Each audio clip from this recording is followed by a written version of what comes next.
एक बार की बात है, तीन साधु एक साथ एक गांव में पहुंचे। उन साधुओं के चेहरे पर एक अलग ही तेज दिख रहा था। उनको देखकर ऐसा प्रतीत होता था मानो जैसे कोई देवता साधु के रूप में आया हो। उनके चलने का तरीका, भाव और उनके शरीर पर जो चमक थी वह अलग ही थी।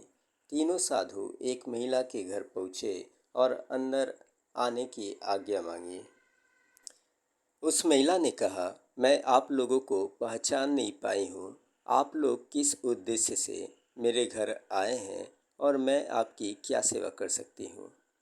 साधुओं ने कहा कि हम आपके यहाँ आना चाहते हैं। हमारे नाम इस प्रकार हैं। मुझे धन कहते हैं, इन्हें सफलता और इन्हें प्रेम कहते हैं। स्त्री ने आदर से तीनों को अंदर आने का न्योता दिया, पर साधु ने यह कहकर मना कर दिया कि हम तीनों कभी किसी के घर एक साथ नहीं जाते, इसलिए आपको एक एक को अंदर बुलाना होगा। आप पहले अपने पति से विचार विमर्श कर लें, उसके बाद हमें अंदर आने का न्योता दें। स्त्री अंदर गई और अपने पति से विचार विमर्श करने लगी कि बाहर तीन साधु आए हैं जो धन, सफलता और प्रेम है। आप बताइए किसको अंदर आने का निमंत्रण देना है। उसके पति ने कहा कि हम धन को आमंत्रण देते हैं और पत्नी इस बात पर अड़ गई कि हम सफलता को आमंत्रण देते हैं। अगर सफलता को निमंत्रण देंगे तो धन अपने आप आ जाएगा, लेकिन पति का कहना था कि सफलता को आमंत्रण देने पर हमें मेहनत करनी पड़ेगी, जब जाकर हमको धन मिलेगा।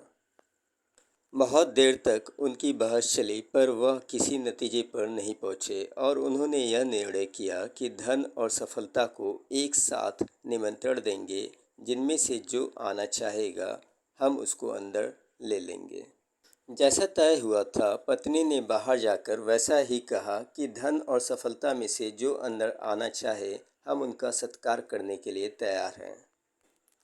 स्त्री की यह बात सुनकर तीनों साधु जाने लगे। स्त्री ने आगे बढ़कर उन साधुओं से पूछा, आखिर आप लोग क्यों जा रहे हैं?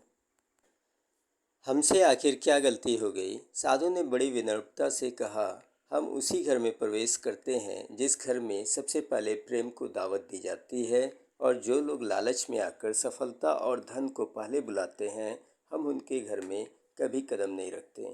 इस प्रकार तीनों साधु वहाँ से चले जाते हैं। इस कहानी से हमें यह शिक्षा मिलती है कि हमें कभी लालच नहीं करना चाहिए और हमेशा प्रेम को महत्व देना चाहिए। सफलता और धन हम मेहनत करके भी पा सकते हैं, लेकिन अगर हमारे घर में प्रेम नहीं रहेगा तो हम सफल होकर भी हम असफल हो जाएंगे।